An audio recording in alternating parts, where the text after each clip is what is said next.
أعوذ بالله من الشيطان الرجيم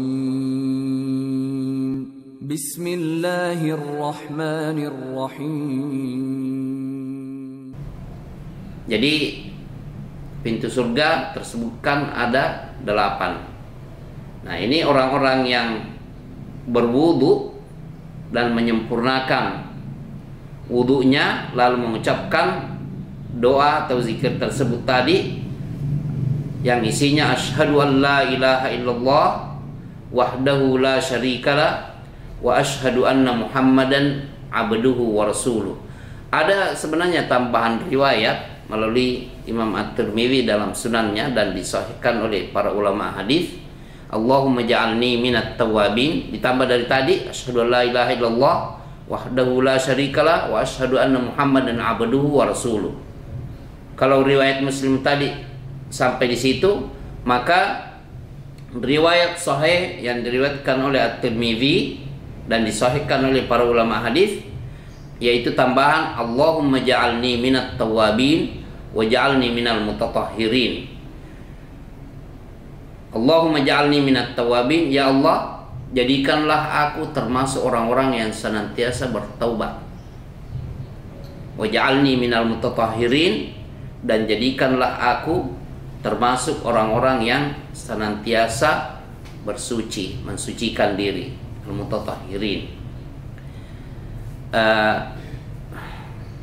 Ikhwan-ikhwan sekalian, di Al-Muntaz juga Abu Hurairah ada meriwayatkan di sini bahwa Nabi Shallallahu Alaihi Wasallam diletakkan di hadapan beliau suatu piring yang berisi atharid, makanan dengan daging. Disebutkan di situ fatanawala dzira', maka Nabi Shallallahu Alaihi Wasallam memakan ini paha bagian depan. Wa kanat ahabbas syati ilaihi, dan itulah bagian daging domba yang beliau sangat sukai. Apa yang terjadi ketika beliau Sallallahu Alaihi Wasallam sudah disiapkan, lalu disebutkan, lalu beliau menggigit dengan sekali gigitan. Lalu beliau Sallallahu Alaihi Wasallam bersabda, ana sayyidun nasi yaumal qiyamah, akulah pemimpin. Sayyid itu pemimpin umat manusia pada hari kiamat. Disebutkan dalam riwayat tersebut, falamma ra'a ashabahu la yas'alunahu, Nabi Shallallahu Alaihi Wasallam ketika melihat para sahabat tidak mempertanyakan hal ini, beliau Shallallahu Alaihi Wasallam bertanya, ala taquluna kaifa, tidakkah kalian bertanya mengapa? Ini masih terkait dengan pintu-pintu surga. Qalu kaifa ya Rasulullah, maka para sahabat pun bertanya seperti itu. Kaifa ya Rasulullah, bagaimana wahai Rasulullah? Artinya, bagaimana engkau wahai Rasulullah menjadi pemimpin umat manusia pada hari kiamat? Bagaimana hal ini? Qala, Nabi Sallallahu Alaihi Wasallam menjawab, yaqumun nasu li rabbil alamin, manusia semuanya berdiri menghadap kepada Rabbul Alamin, Rabb, pencipta, pengatur, penguasa semesta alam. Fayusmi'uhumud da'i wa yanfudhuhumul basar, dan ada yang memperdengarkan kepada mereka. Ini kita ringkas hadis syafaat yang cukup panjang ini, dan dalam kitab ringkasan pun dari Hadil Arwah demikian disebutkan dalam sambungan hadis ini, fa'antaliqu, maka aku pun pergi. Karena begini, di ringkasan hadis tersebut itu manusia dalam keadaan payah semuanya, dalam keadaan telanjang, manusia dalam keadaan telanjang dan kemaluan yang belum disunat, gurlan. Jadi hufatan, gurlan, uratan, 3 kondisi.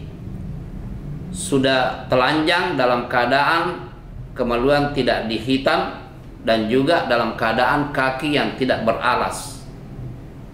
Gurlan, hufatan, gurlan, uratan. Ini mereka ini dalam keadaan payah, sampai disebutkan di dalam riwayat tersebut itu bahwa ada yang berenang di keringatnya, ada juga yang keringatnya itu sampai sejajar dengan telinga atau bahu dan betis ataupun mata kaki. Payah. Mereka semuanya datang kepada Adam alaihissalam meminta syafaat, tidak. Nuh tidak. Begitu juga nabi-nabi yang lainnya, termasuk Nabi Musa dan Nabi Isa alaihissalam. Akhirnya Nabi Isa menunjuk kepada Nabi Muhammad sebagai khatamul mursalin, nabi yang paling terakhir. Dan di situ disebutkan fa antaliqu, maka aku pun pergi, faati tahtal ars, saya pun pergi ke bawah al arsh. Fa aqa'u sajidan li rabbi, aku pun bersujud kepada Rabbku, kepada Allah. Fayuqimuni rabbul alamin maqaman lam yuqimhu ahadan qabli, maka Allah pun memberikan aku kedudukan di mana kedudukan ini belum ada seseorang yang mendapatkannya.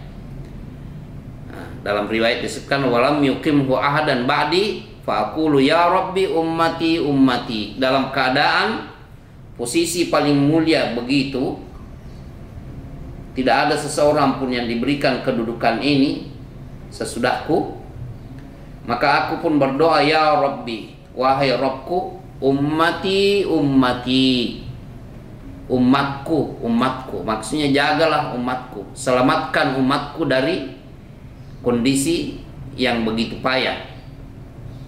Fayaqul, maka Allah subhanahu wa ta'ala berfirman, ya Muhammad, wahai Muhammad, adkhil min ummatika man la hisaba alaihim minal babil aiman. Ya, jadi suruh masuk di antara umatmu siapa yang tidak ada hisab terhadapnya, maksudnya sudah tidak ada permasalahan perhitungan baginya, minal babil aiman, dari pintu sebelah kanan. Disebutkan dalam riwayat ini, min babil aiman min abwabil jannah, di antara pintu-pintu surga itu di bagian kanan, masukkan mereka ke dalam surga lewat pintu-pintu itu. Wahum syurakaun nas fima siwa dzalika minal abwab. Dalam keadaan seperti itu mereka berserikat dengan, maksudnya bersama-sama dengan manusia yang lainnya di bab selain itu. Artinya ada sejumlah umat Nabi Muhammad sallallahu alaihi wasallam yang masuk ke pintu sebelah kanan, sebagiannya juga masuk bersama umat-umat yang lainnya dari pintu yang lainnya. Walladzi nafsu Muhammadin biyadihi, demi jiwa Nabi Muhammad yang ada di tangannya, demi Allah yang jiwa Nabi Muhammad ada di tangannya. Innama bainal misra'aini, sesungguhnya jarak di antara ujung pintu bisa min masari'il jannah, dari ujung pintu surga ke pintu yang lainnya, lakama baina Makkah wa Hajar, antara Makkah dengan Hajar. Hajar itu kalau mau dicari-cari di peta sekarang itu bagian timur di Jazirah. Au kama baina Makkah wa Busra, atau seperti jauhnya Mekah dan Busra. Ini menunjukkan bahwa pintu surga itu bukan seperti pintu-pintu yang kita bayangkan pada zaman sekarang ini, atau gate yang begitu besar penglihatan kita.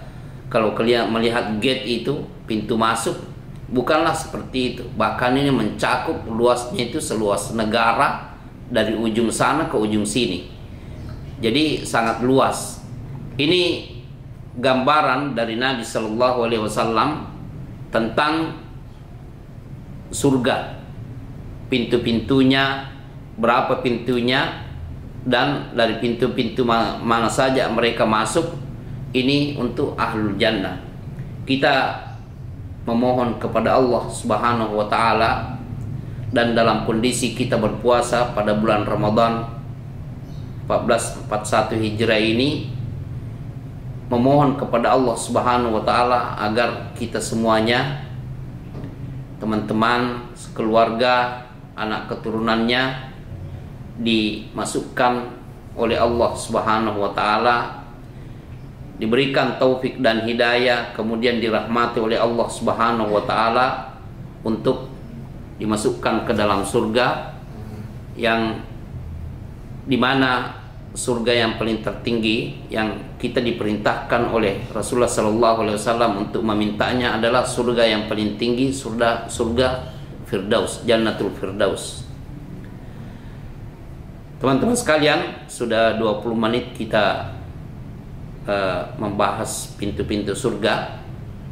Sampai di sini, semoga Allah Subhanahu wa taala memberkahi waktu dan tenaga kita di dalam menjalankan amanat puasa. Begitu juga ibadah puasa yang kita sedang laksanakan ini kita lakukan dengan sempurna, maksimal, dan juga kegiatan-kegiatan kebaikan-kebaikan yang lainnya, khususnya teman-teman, ikhwan-ikhwan, dan juga sebagian akhwat yang ikut terlibat di aktivitas pembuatan atau penyiapan materi atau penyiapan buka puasa untuk orang-orang yang membutuhkannya. Sekian, subhanakallahumma bihamdika asyhadu an la ilaha illa ant astaghfiruka wa atubu ilaik. Assalamualaikum warahmatullahi wabarakatuh.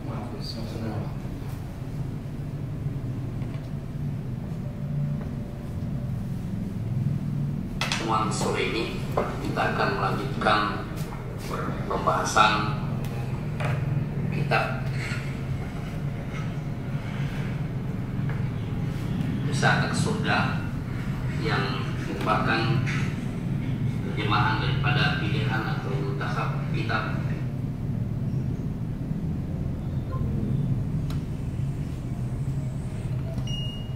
berarti kalau kita rekam bahasa Arab dengan alat ini baru senang Pak. Bisa. Ya Rahman, Ya Rahim.